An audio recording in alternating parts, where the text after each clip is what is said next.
how to enjoy nights out sober. And like I say, like, sometimes just deciding to. Part of us just believes that we're not going to enjoy the night out if we're sober. Like, part of you just, like, you've decided that it's not going to be fun. So here's what I do. I do the same as what I was doing if I was pissed. I talk to my friends. I ask them questions. I have a laugh. There's music on. I'll watch footy. I'll join in the conversation. I'll not make a big deal of the fact that I'm not drinking because there's no need. That's when you open up the, oh, what you're not drinking for? What's this? Why are you doing that? Just have one. It doesn't matter. So that's the question that I get asked the most. Like, what do you say when people ask you, like, why is it such a problem? I'm like, I don't make a big deal of the fact that I'm not drinking, and then loads of people aren't digging you out and trying to, because I'm not making a big deal of it, so they don't. Right? That's part of it. Right? So I just decide to have a great night out. Once people start chatting shit or I start getting tired, then I'm good to go. And guess what's outside? Me fucking car. It's easy.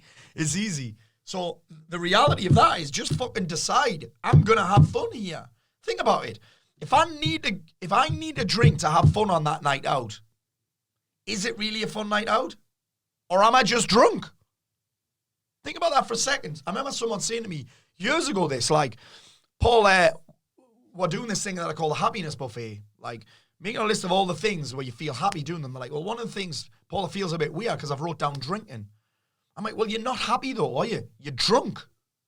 And you're drunk, actually, probably because you're not happy. So you drink to feel or convince yourself that you're happy for a little bit. So part of this is like, am I really enjoying the night out or am I drunk? The fact of the matter is, if I can't enjoy it without drinking, it's a fucking shit night out. But you can just decide. All right, what else have I got? I've been asked a bunch of Riyadh questions.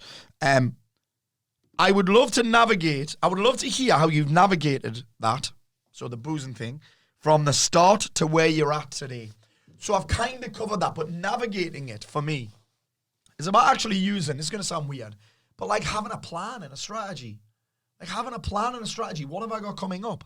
What's happening? Then it's easy not to drink. I'm like, okay, well, I've got this thing next week, so I can't afford to be hungover for that. And the thing that I'm doing is something that I'm excited about. And then it's like, if once I started figuring out, this is the big thing for me. Once I started figuring out what my triggers were for drinking, it was always at the end of a quarter, or it was on a Friday, or it was at Christmas. So now I just have a plan. At the end of the quarter, what do I tend to do? Go on holiday, right? I take a few days break somewhere. I'll go on holiday for a week with my family, which makes it easy not to drink. And I suppose, actually, I may as well touch on this. The idea of being drunk in front of my children does not do it for me at all. I believe that kids don't do what you say. They do what you do. I don't believe the kids listen to what you say. They listen to what you do. They don't listen to what you say. They listen to what they see. And I just don't want to, and again, I get it if it's not your thing, but just the idea of being drunk in front of my children doesn't do it for me. It doesn't do it for me. I like to think of all the mistakes I've made in my past. This is just something where I feel like I owe it to my kids to show them how to live more than show them how to get fucking drunk and fucking mask your feelings or whatever. It just doesn't sit well with me. So I suppose that's that belief, that real strong belief that I have about not being drunk in front of my kids does probably make it easier. But there's nothing stopping you from having that belief. Just just picture yourself drunk in front of your kids. It's not for me, that. And in fact, I might even put in some quotes from my kids on the end of this podcast, you know. Maybe I will. And ask them a few questions. But I also find this pretty easy because my kids don't like drinking, and here's why.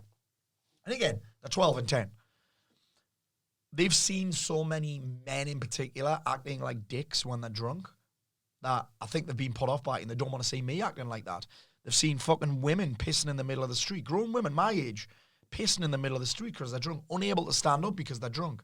Men fighting with each other for no fucking reason other than they're drunk. Men throwing... I remember a while ago we went to a Pink concert at the Stadium of Light. It was incredible. And this guy, grown man, right, my age, fat, fell asleep in his seat. And then when he woke up, he picked up his pint glass and just threw it in the crowd. And I was like, bro, what the fuck are you doing? Had to move away from him in the end because I could feel myself like, I'm going to put this fucker to sleep. In a gentle way, of course. But yeah, my kids have seen all of that happening. So I just picture it like, would I want my kids to see me like that? And the answer is no, I wouldn't want anyone to see me acting like that. It's just not what I'm about, right? So navigating at the start was essentially about having a plan and a strategy in place for the triggers that I knew would make me drink. The thing that, and this is weird, the thing that people struggle with the most is what other people will think of them not drinking. And I was just honest. Listen, I'm not drinking right now. I've got so much going on. It makes me feel like shit. And ultimately, way back when I drank too much, I ended up suicidal. And I don't want to feel like that anymore. What questions do you have? I'd love it if you could support me on this. Now, I suppose it's a bit of a badge of honor, but no one says anything now because there's no point. In fact, my agent messaged me and he said, I'm looking forward to seeing you at an event that you're speaking at. And he said, I'm looking forward to seeing you there, even though you're not drinking. And I thought, he's taking the piss here. And then he said, I'm actually thinking about joining you. Because one of the things that's blown me away the most is the amount of people that have said, Paul, I've been following your journey. I've decided not to drink for a year either. Or I'm a few weeks behind you. My friend Simon Thomas, you'll know him as the guy that's replaced Jeff Stelling on Soccer Saturday, my fellow football fans. Simon used to be on Blue Peter. He was the anchor, I think that's the word, on Monday Night Football for years. And then he had a bit of a meltdown. And he's like a few days behind me, I think, on his no drinking thing. So the amount of people that I believe or have told me they've been impacted by my journey has also made it fucking incredible.